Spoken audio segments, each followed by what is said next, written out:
Lawrence Lessig and I talked last week about some of the many ways our democracy is broken. But one problem we didn't touch on is how the whole presidential selection process is broken, how wildly undemocratic it is. And at least two presidential candidates agree.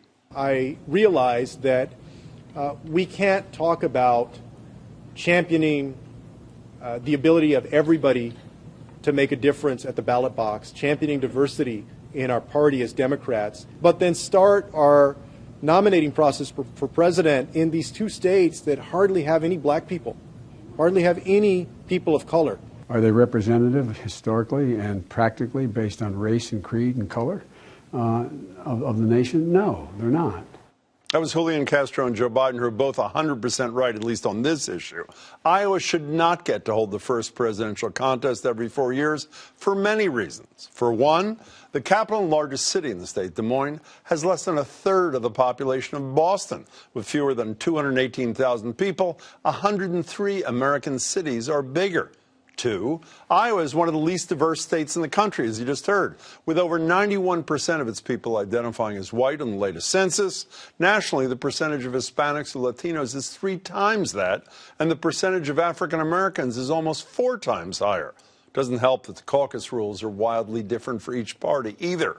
While the GOP conducts a secret ballot vote that gets tallied statewide, the Democrats carry out a multi-step process in which those who don't receive 15% of the initial vote are eliminated. Party members are asked to realign their preferences, and the delegates are finally chosen with a verbal vote, not even a secret ballot. Unsurprisingly, that process can take hours, meaning only the most dedicated on the extreme left or right go and stay for the whole thing. Plus, it's winter in Iowa. In 2012, for example, 4 out of 5 people who were eligible to participate in the Republican caucuses didn't even bother. Democrats did make it a little easier this time around by adding a satellite caucus option where voters who can't attend the caucus in their precinct can participate at another location.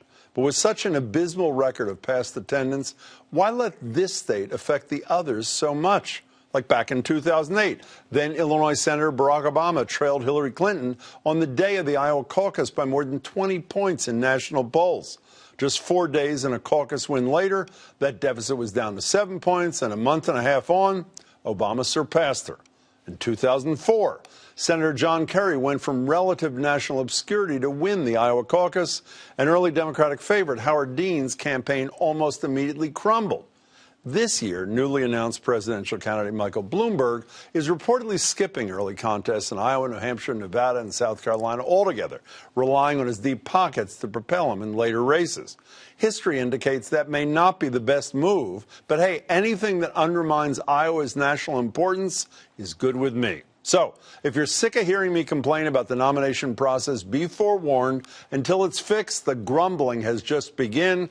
And as for my thoughts on the New Hampshire First in the Nation primary, let's leave that for another day.